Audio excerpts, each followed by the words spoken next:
I'm Alex. And I'm Mary. And this is Lawyering Out Loud. Okay, first of all, I need a little bit more energy from you, friend. Lawyering Out Loud. Why your voice gotta go up an octave? Because that's literally what you asked for. You're just gonna say it normal. Okay. Okay, ready? And this is Lawyering Out Loud. Okay, so this is a podcast about life, lawyering, and all the things that we are mad about. Oh, child. A lot of things that we are mad about. Are we now? At all times. Truly. You know what? If you're not mad, I'm questioning you. Especially in the times we're living in. Right? Truly. But before we talk to the people about our anger, our righteous anger. Oh, you're right. Let's tell the people, why the fuck are we here? Well, why are we lawyering out loud? Well, because Lawyering Out Loud has been in the works for the past 4 years. So why they're not yet married? Okay, first of all, we don't need the negativity right now because we're, putting in positive energy out there. First of all, I was in law school. You had your own private practice, and we were in the middle of so clearly I wasn't the problem. And we were in the middle of a pandemic, ma'am. We were in the pandemic. Okay, you're right. Barely made it. Barely. Never would have made it. Okay, this is not that kind Oh, no. This is not that kind of program. Keep it together. Okay, got it. Yeah. So why are we here? So we're here because, well, first of all, one thing that unites us through and through is our passion for social advocacy. Mm-hmm. So even though we chose Lawyering Out Loud, you and I are lawyers, right? We are. Correct. But JD in the house. We were advocates long before we were lawyers, and I think still are. Correct. Uh-huh. And I think that's what led us here. I think it's why we're mad. Correct. So, what did we meet? How did we start? Oh, so you're acting like you don't remember. I mean, I remember you being a groupie when you saw me. You were like, "Yo, like, can we be friends?" And I was like, "Can we talk?" No, cut it out. Okay, but we did meet in Florida, in Immokalee, Florida. We did. Uh-huh. So, it was my sophomore year of college, your freshman year. Yeah. And we decided to do a spring immersion trip. It was around this time. We were going to Immokalee, Florida to meet and spend time and learn about the migrant workers and their rights and the abuses that they were experiencing in Immokalee, Florida, and the coalitions that are out there at ground zero doing the work. Yeah. And that's how you and I met. Yeah, we went there with a white savior. Oh, I said the wrong thing. My bad. It's literally, we're 3 minutes into episode 1. My bad. You know, y'all, it's hard for me to keep it together, but we know. But we gonna try. Are we keeping it real now? But we can try. Okay, so let's get to keeping it real then, honey. Right. So we did meet that way, but I think we connected on more than just like this white savior bullshit that they had us doing. I think in the end, what sustained our friendship, because we have gone through life's motions, right? Was the fact that we have really similar values. You're right. We just really have similar core values. And even though when we met, we were both going completely different paths in life, Correct. as far as our career, somehow we both ended up in law school. How, Sway? Actually, where were you? You don't have the answers. Where were you headed, Miss Ma'am? I was studying biology. Correct. And I had quite a few options. Right. I really was considering medical schools, medical research. I mean, I wanted to heal the world and the children. But I also was like, is this really what I want to do? I was not sure.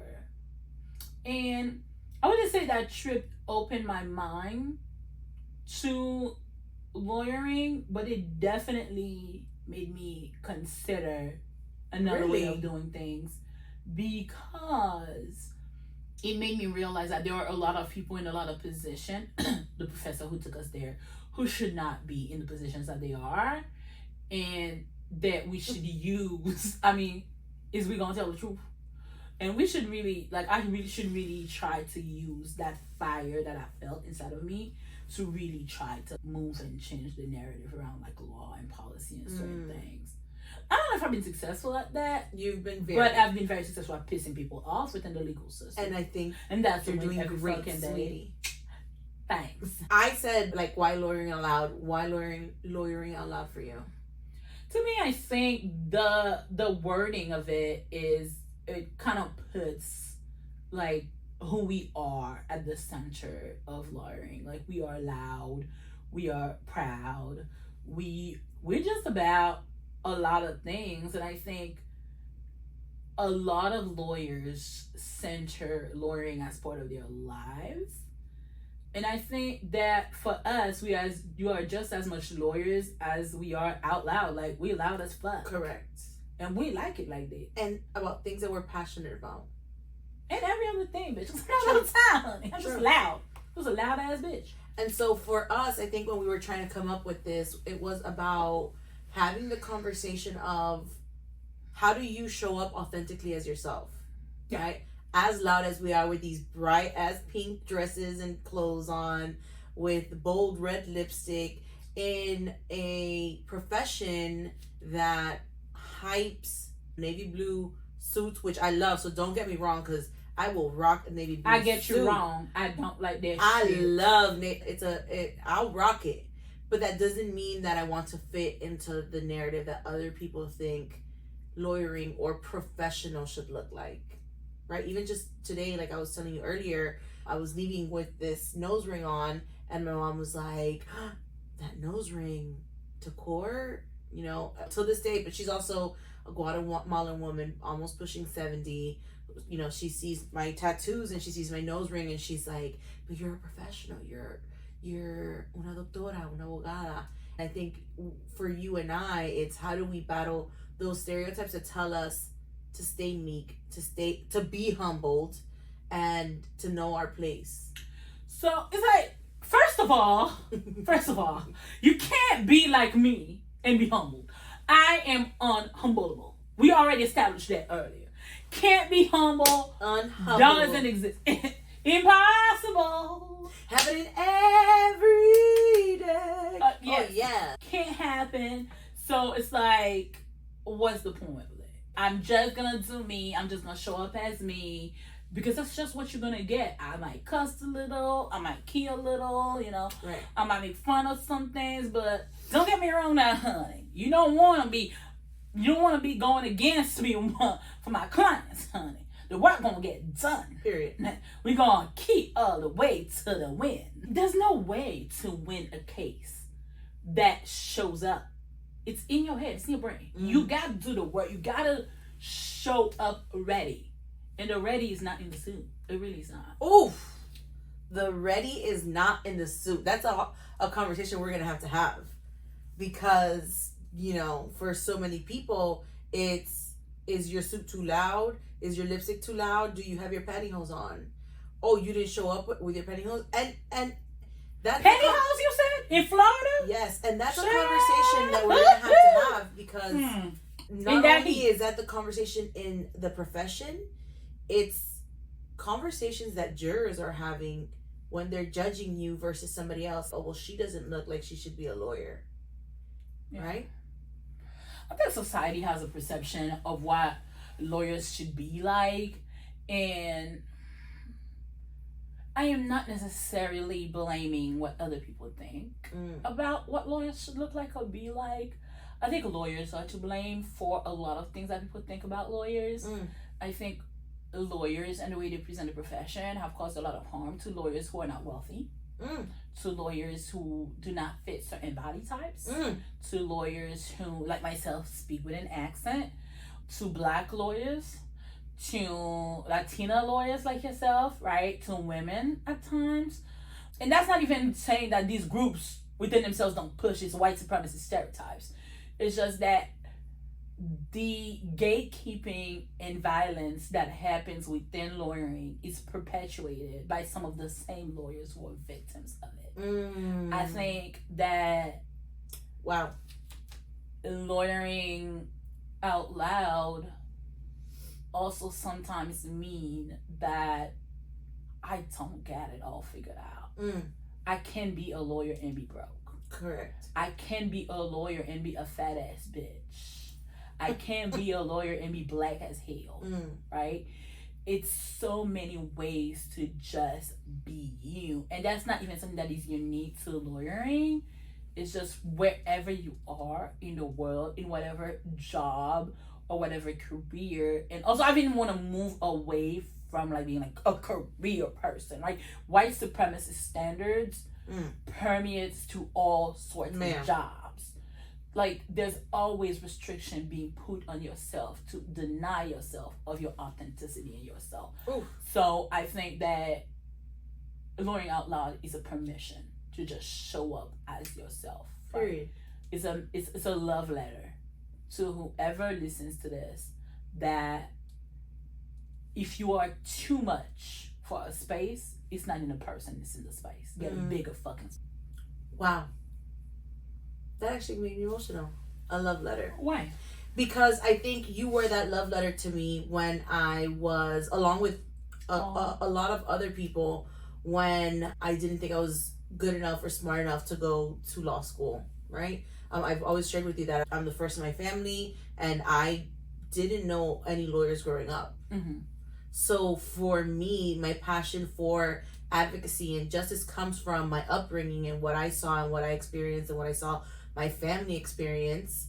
It's not, the other way of, well, I come from a lineage of lawyers. And so I think you were a gentle love letter when I shared with you that I wanted to go to law school. Bitch, I hope I cheered you on. And you sure did. Because I was so damn proud. Long past law school, you've been cheering me on. So why not share this love letter with others? I love that. Yeah. And it goes even beyond lawyering, right? Of course. It's in the essence of who we are. Of sisterhood, so much of uplifting. Yeah. Of ourselves is being forced into repression. It's being denied simply because we have created this like white supremacist notion of what is right or what's the way things are supposed to be. The way things are supposed to be is exactly the way you are. Everything else is a fucking lie. It's funny that you say that, because someone had a conversation with me, and they told me that as a trial attorney, and it broke my heart because they themselves are a bigger person, and they're like, if you want to be taken as a serious attorney and if you want the jury to like you, she tried to be so polite about it, not that it made it any better. She's like, but lose some weight because it's hard for us out here. And I'm, not sorry, but I feel sorry that never resonated with me now as a lawyer, because once I stand in front of that jury, you're going to pay attention. Yeah. And it has nothing to do with how I look. Yeah. It has everything to do with who I am and what I bring to the table.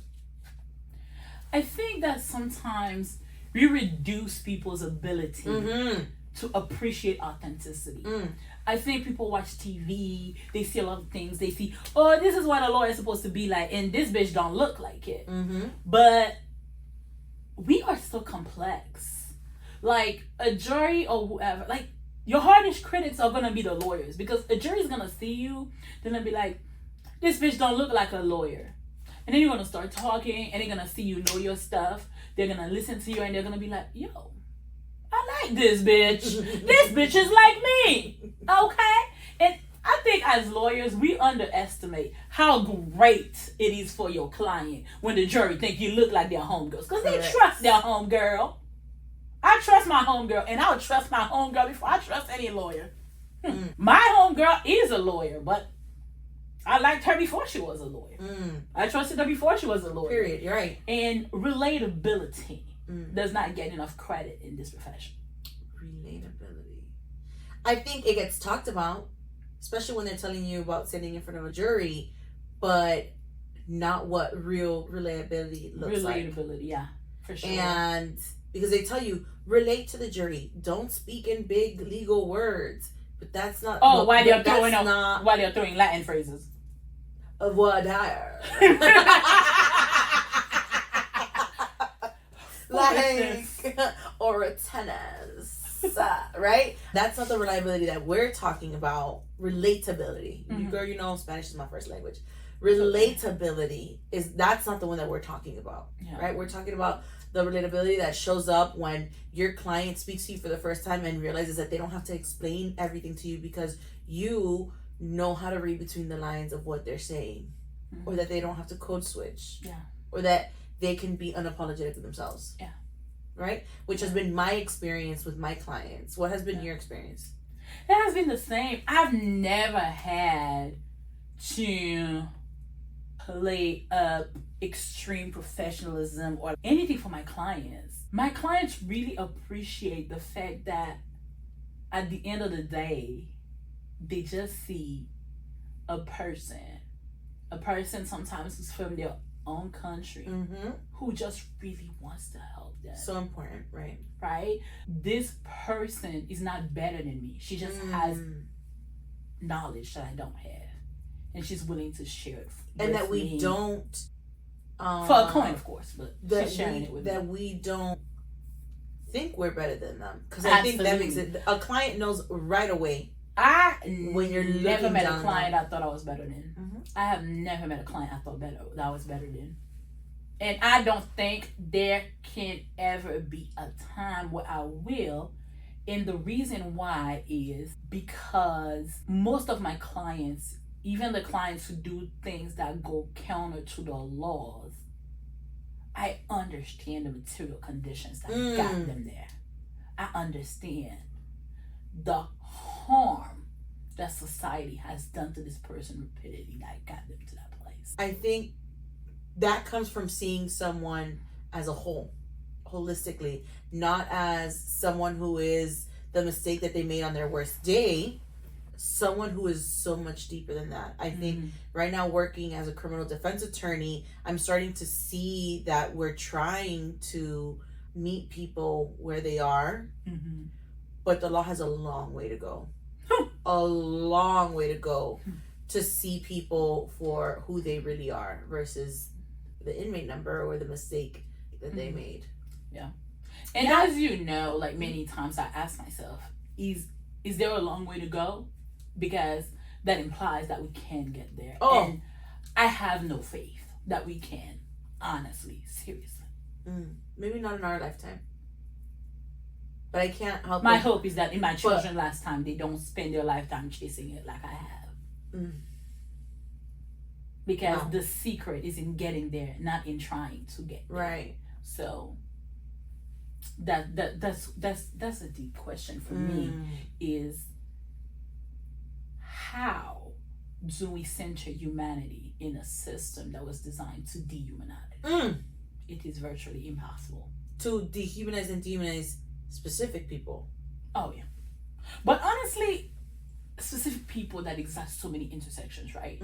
Because I have seen the way the system dehumanizes Black people, brown people, white poor people, disabled people, people of all races who are addicted to substances that big pharmaceutical companies are pushing without consequences.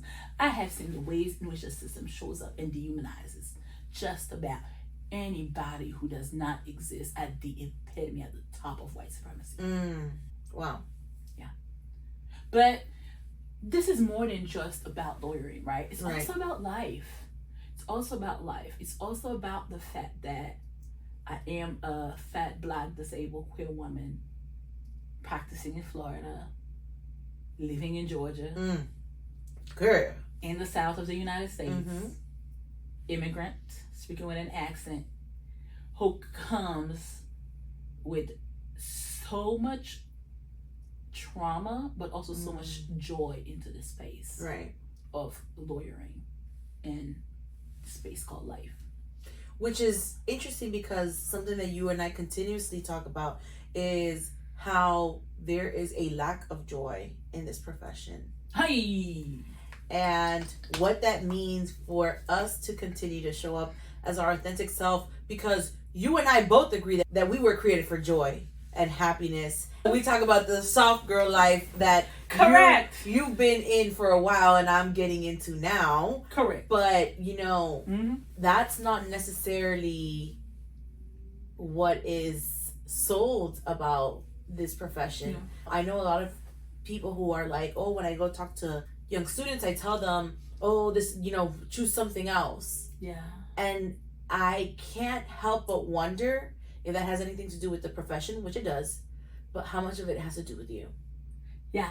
And also, we also have to mention, this is a profession that is deeply rooted in satisfaction being monetary. Being so deeply rooted in capitalism. Right. So when we talk about soft girl life, we don't talk about wealth. We're talking about being settled in the spirit, being rested, knowing that even when I get the worst possible outcome for my client, I did my darndest. Correct. I find joy in knowing that there was a possibility that somebody would have been thrown away by the system but for my intervention, regardless of what they pay me. The coins is what I get to survive and add to that joy. But the joy is in the soft girl era, the happiness, and it's in really finding resolution, in liking this person, even if the Florida bar pulled up and said, you know what, time is up, wrap it up, baby, you're disbarred. Like, there is still so much more to me and so much joy left in me that you could not possibly define me by a bar number. Because it never came from that bar number. Absolutely.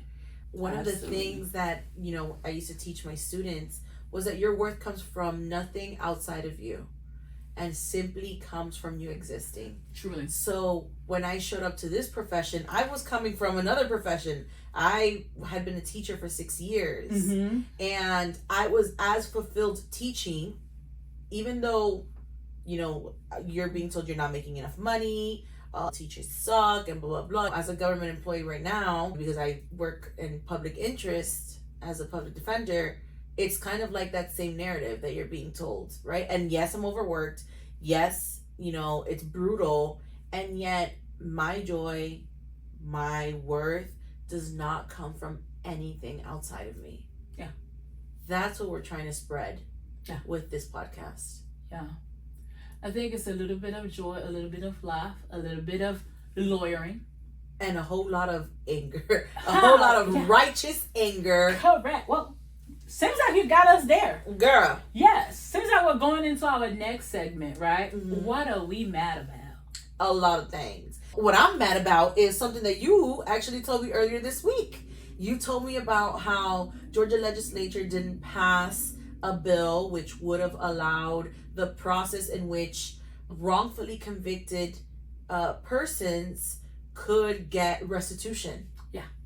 And that is outrageous to me. Yeah, this is Georgia. This is the South. And we are going to have to talk a little bit about the failings of this system, particularly for folks in the South, particularly when we are looking at the demographic of the wrongfully convicted people in a state like Georgia, where we are seeing Black people overly represented as often being exonerated, right? For having spent unimaginable amount of time in Georgia prisons. So the idea that we could have an opportunity to offer some compensation, because it's not even just compensation. Are we gonna get into that? Because it's not just compensation. It's some compensation.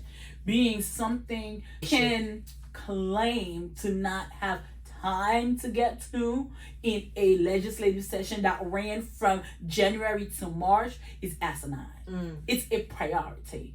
I mean, and also we don't want our friends who are listening to us to think that means that if you're wrongfully convicted in Georgia, you're asked out. No, you would have to go on this basically begging campaign to get a legislator to have pity on you to bring forth for you to be able to get some sort of compensation, whereas this system would have at least guaranteed a minimal amount, $50,000. And I know people would be like, well, some of these people weren't going to earn $50,000. Yeah, but some of these people would have been to their children's birthday parties, their parents' funerals, their children's graduation. Shit, forget all of that. Able to roam the fucking street. Wake up when they want to. Roam their house in their underwear without the worry of who is watching them. Correct. And that is worth more than $50,000. Yeah. There's no price tag. Correct. What you lose being encaged for so long, money can't buy that. You know, you say encaged and I think of a dog, and then I think, actually, there's more people appalled about encaged dogs than there are about how many encaged people we have in our the system. US. Mm-hmm. And to be clear, we should be pissed off about both of them. Absolutely. But yes. But like, why are we okay with this? Right. Right? So shame on you, Georgia. Shame on every person in the Georgia legislature who thought that this was a last minute item and not a priority. This is a bill that should have literally swept through each chamber the very first day. But also, we know as a society, we have so little care for how we handle formerly incarcerated people, regardless of the outcome, right? Regardless of whether the person was wrongfully convicted or not, we handle incarcerated and formerly incarcerated people with such little care, and that's such a strong reflection of our society. Correct. That we throw away people and deem them irredeemable. Yeah. You know, it's interesting to me because, first of all, we met at a Catholic Christian school. I was raised Catholic. I have a master's in theology. And it's just interesting to me how so many people question the work that I do and don't realize that the work that I do stems from the very faith that I have, in the fact that no matter what you do, your worth and dignity can never be stripped away. And how many people fail to see that. You and I the other day were talking about how if I win a case and I get a not guilty, I get told, or criminal defense attorneys and clients get told, oh, you just helped someone go free. You just let a guilty person walk away. Instead of being like, well, one, the state didn't meet their burden. And justice was served. And just, period. The one thing that I tell people all the time is I'm going to go just as hard for my guilty clients as I do for my innocent clients, because this system, I was going to say, if this system cuts corners, when this system cuts corners, because it does, when this system cuts corners for people, whether they're guilty or not, then automatically people who are not guilty or are innocent, they'll be at fault in it. And we have exactly what you're talking about, people who have been exonerated, who have fallen through the cracks because of that. Yeah. And when we look at these exonerations, there was nothing to begin with. If as lawyers, these prosecutors who went after these people sought justice instead of a win, we would not even have needed an exoneration, a place that does post-conviction. We wouldn't need these things. Because many of these cases, my God, such little evidence. Such little evidence. I think what we have to talk about, because it's not just the prosecutors. We are in a system that rewards numbers. So it rewards prosecutors. All entities. Period. Involved. Wins. Losses of, for example, like whether they take a plea, right, is a win for a prosecutor. For a police officer, a win is arresting someone, right? Because that's how they get their funding. That's how they move up the ranks. And so if your institution is not rooted in justice, but rooted in data and in numbers, of course it's going to lead to where we're at today. Of course. The system is doing exactly what it was designed to do. Yeah. It really has me thinking about even the idea that prosecutors are by design, allegedly, supposed, what they claim it to be, to seek justice. But they are politicians. They run for elections that are funded. They run campaigns. Like any good old politicians, they keep a base and please that base. And what does that base look like?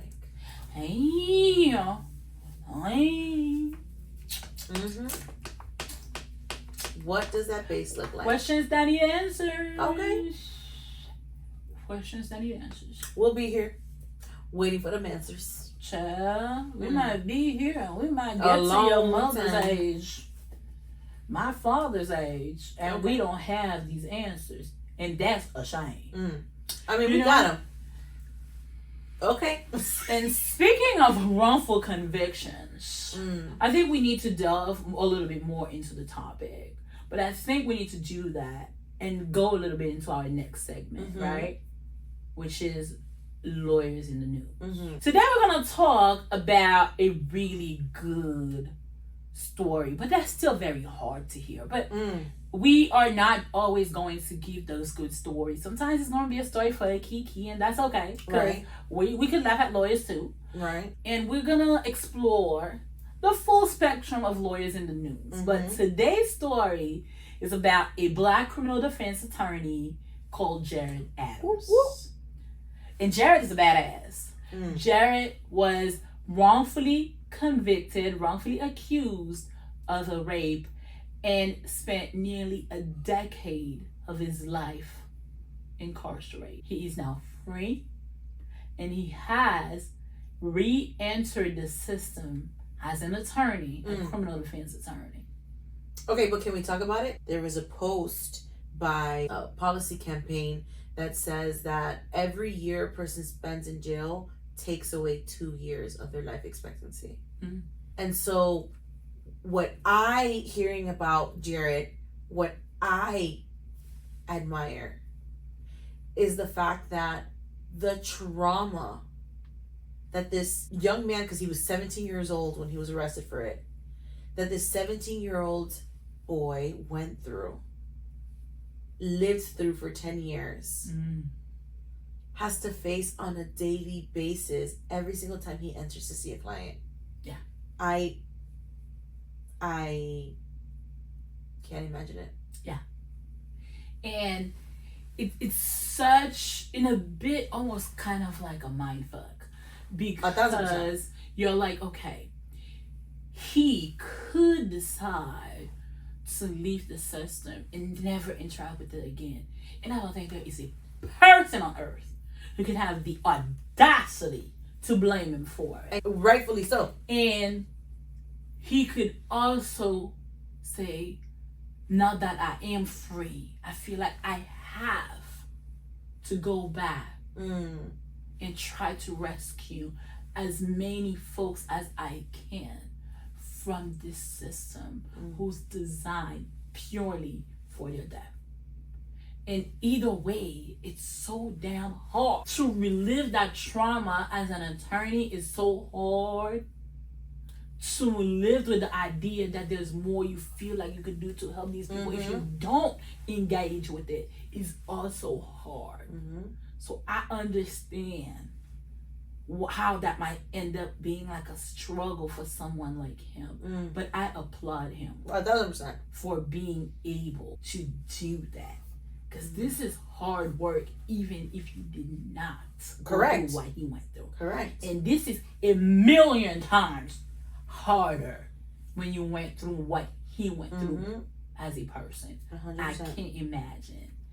And because we are on the topic of Jared, I do want us to talk a little bit about what kind of evidence was used to do this to this young man. Right. He wrote a piece on Business Insider, and he talked about how I was sentenced to 28 years in prison based off an accusation and nothing more. My stomach is in knots just thinking about how easy it was for one accusation to be enough to turn my life upside down. I was 18 turning 19. I lost my innocence that day. He continues to write how I came home with my record expunged, but the damage had been done. I lost my entire youth from 17 to 26. Some things you just can't replicate. Like what it's like to go to college or swap your 18-year-old license for your 21-year-olds. I didn't know what smartphones were, and entire neighborhoods were different. Yeah. Devastating. Devastating. As much as I rejoice for him being able to be free, I'm so happy he's out.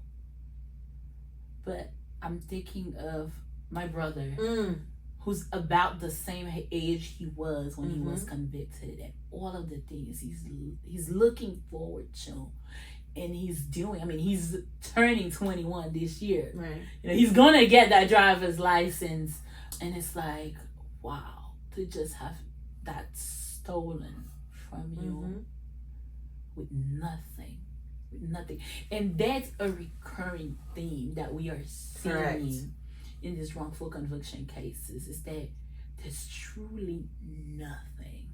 It's almost as if one person within the system had the audacity to believe in truth and justice. We wouldn't be here. It's almost as if it only took one person. But who's truth and who's justice? I had a prosecutor once tell me, I was telling him, your cop beat my client really badly. Do you actually want to take this to trial? And his response was, well, why would your client run away from the cops? And I thought it was very interesting that for a traffic stop, he would not realize how deadly that encounter was for a black man. Yeah. So whose justice and whose truth are we talking about? Because that matters.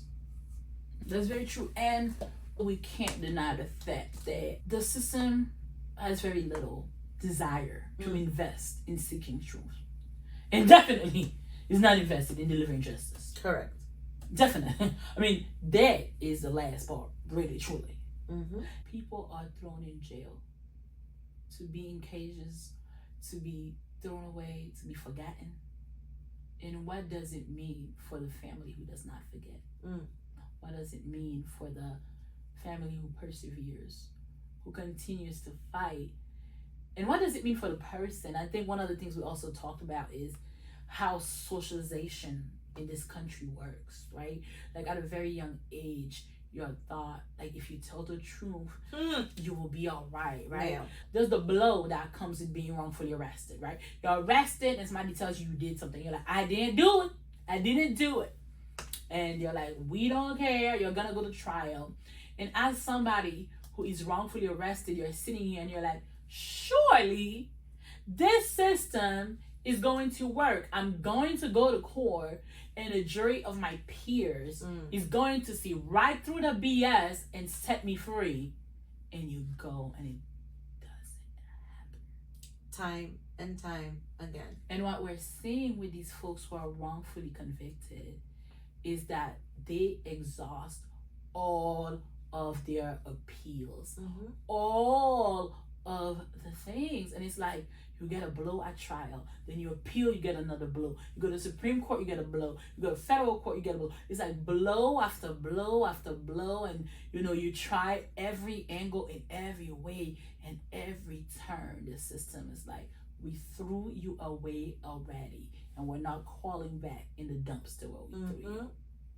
Trash. There's no restoration happening. Listen, if you want to see what they really think about jailing people, look at how much public defenders are paid. Look at how much immigration lawyers from people who can't really afford to pay for them are paid. How much people who work at legal services make. That'll tell you exactly what the system thinks about justice. Yeah. And that is that the justice of someone who has money looks very much different from someone who doesn't. I thought people with money just have influenza. I didn't know they committed crimes. Do that? I thought they had influenza, honey. But I might be wrong. I'm no doctor here, so I can't be delivering diagnosis, honey. I couldn't do it all, so I didn't quite find my way to medical school. Yeah.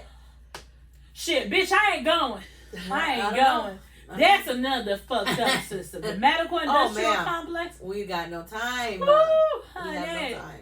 Maybe one day we'll get into it, but today is not the day, honey. But my God. Girl, this is just day one. This is just episode 1. We might get into it. No, we will. We'll get into it. We may have to. We definitely may will. have to. I gotta make sure I don't wear no lashes when we do honey, because I might start crying. Because the way black women are done, the way fat women are done in the medical industrial complex. But that's not a conversation for today. So let's keep it going and talk a little bit more about Jared. I want to get back to Jared. I want to get back to wrongful convictions. And I'm going to tell you why I want to get back to that. I want to get back to that because I want us to really, and we're going to delve into that more in the future, but I really want us to acknowledge there is so much harm that happens to folks who are wrongfully convicted. Right. But I've not yet seen a bill for therapy.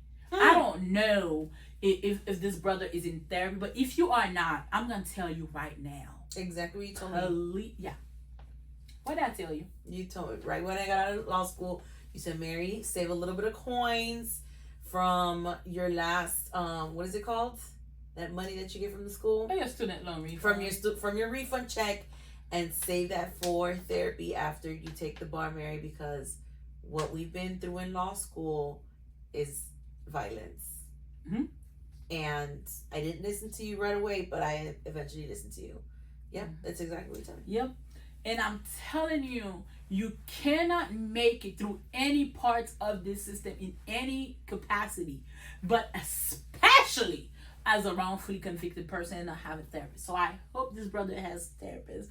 I hope this brother is finding healing, finding joy, finding coons, finding all of the damn things, brother, because you deserve it all and more. There is nothing in this lifetime that could repair the harm that he suffered. I can't think of anything that could repair that kind of harm. You know what's so interesting is that this week I saw 3 clients, and all 3 of them told me if there is a way to get them therapy in jail. And what was the answer? There's no way. There's no way to get them therapy. And we are rehabilitating. Right. And I couldn't help but think of how I just read from the Florida bar. I think it was the Florida bar that wrote an article on how they're advocating for getting jurors who sit in heinous crime trials to get therapy. And don't get us wrong, that's needed. But if you think someone who had to sit for 2 weeks thinking about this crime that was done needs therapy, why wouldn't you give it to the very people that were involved? And you know what? And then you know what? I'm sorry. I'm gonna control real quick. No, go ahead. Go ahead. Go a little bit deeper. Go ahead. Because if you think that that's, and again, like you said, we're not saying that it's not needed because it is. Okay. I just had a friend who had to sit through, and I'm checking up on her because I know that sitting through that is not easy. Oh, you know. But if we really cared about mental health, we would check about how our public defenders are doing. We would check about how the state is doing. Fine, I'll give it to the state. How the state is doing working these cases. I think I'm good on that, but it's okay. I think I'm good on that. Like, I'm real good on that, but I mean, you get what I mean? Do your thing. You get what I mean? Talk your truth. If we really cared, we would be checking in on those. Yeah. And also, like, I even think about the fact, what is the reward from somebody who's found not guilty? Somebody who was arrested, charged, jailed, but found not guilty. You're supposed to pick up your shit and go celebrate that they done fucked you over for the duration of this whole process, which sometimes is a couple of years or more, and the reward, the compensation is that you get to go home. Well, if you did not pick me up from my fucking home to begin with, would I have to Take go? me back. would I have to go back in the first place? With a bus pass. It's absolutely wild that we really think that fair compensation for somebody who's found not guilty is they need to go home and celebrate the fact that we did not get to screw you over longer. That's the gift. The gift. You're welcome. Is that we screwed with you for 2 years, probably bankrupt your whole family. Correct. Your mother's house probably has zero equity because she had to take a loan to get an overpriced lawyer to come and fight for you. But you're welcome. You're going home. What the fuck? Well, actually, now you're welcome. You're going home. You're lucky. Yeah. And that's because there is this inherent belief that when somebody's found not guilty, it's not because they did not do it, it's because they have gotten away with it. Correct. Bullshit. Correct. Is what this is. Bullshit. Well, guilty until proven innocent. Right? Is it even proven at this point? Are we looking for proof? Are we? Absolutely not. Are we? And I think that brings us to yet another topic, right? That we really should talk about what is at the core of these wrongful convictions, right? And a lot of times, what are we seeing? False confessions. Right. Botched evidence. You and I spoke about this and how it's not just false confessions. Coerced. It's coerced. It's confessions brought on by officers that can legally lie to you. Hey, that's the part. Legally lie to you to get you to say whatever they want you to say. Yeah. And who at the end of the day mm-hmm. get money for every arrest that they make. And you couple that with a socialization that tells you these are good people. These people know the truth. And you get this talk from the police where they're being trained from a young age. Oh yeah. Not just that, but even at the police academy, you know, you would I'm sorry. You would think I mean, from a young age, we're being conditioned that they're the good guys. Yeah. And then also, you would have thought with the history of the police, with 2020 now 4 years behind us, they were trying to teach them something other than BS, like maybe some de-escalation skills, which in the end, in the grand scheme of things, you know how I feel about the police. I don't even believe in that de-escalation nonsense, but at least attempt, right? But what they are teaching them instead is to coerce people by telling them, if you tell me things, you'll be all right. You're gonna go home. You know, and tactics to get people to agree with them and be agreeable and manipulated and creating conditions that are physiologically and psychologically impossible to survive in. You said, there's a key phrase that you said, it's warfare, right? It's tactics is what you said. It's warfare tactics. Starving people, freezing them out, lying to them, screaming at them, gaslighting them, making them question their truth. I think the other day you said something and you were like, I sent you that. Or you didn't send me something like that, right? And I was so easily like, yo, did I send that? Did she send me that? Right? Imagine 18 hours of that happening with no food, no bathroom break, not able to see anybody, and constant and lies. That's coming from what? From the good guy. Right. That's coming from the good guy. The good guy is telling you, maybe you misremembered. And I think one of the things that I always found interesting about police interrogation tactics is the fact that the police is allowed to tell you you are forgetting what you know to be a fact, right? Like maybe you are forgetting what happened, or maybe your ass don't know what happened. The hell? Listen. What are we even talking about? So many people have gone to jail over BS that on its face you could tell is not a confession of the person. You could tell words that they use. I mean, we have had people say that people with reading levels in elementary school, first grade, second grade, write it grammatically correct with no error statement, and they sign it off, and they're like, yeah, he wrote that. How he wrote that? How did he write that? Tell me more. Tell me more. Tell me more how somebody who's reading at a second grade level was able to write a sworn affidavit. How? Or people who don't speak English gave a statement in English. How you did it? How? But guess what? They lied their way through it. They said, well, nobody said they wrote it. We said it was recounted to us, and they signed it. They signed it, so it was real. But it's okay, because as long as officers, have a reasonable belief that there's accuracy, that's enough. That's enough. And the case law seems to be going in a worse and worse direction about how far the police get to push. And then we wonder why they do what they do. Because they know that they can. Yeah. Period. It's a disgrace. It's a disgrace of monumental proportion. Correct. With that being said, one of the things that we said we wanted this podcast to be as well was a learning experience, right? Yes. A learning conversation with our communities, with ourselves. You practice in immigration, I practice in criminal.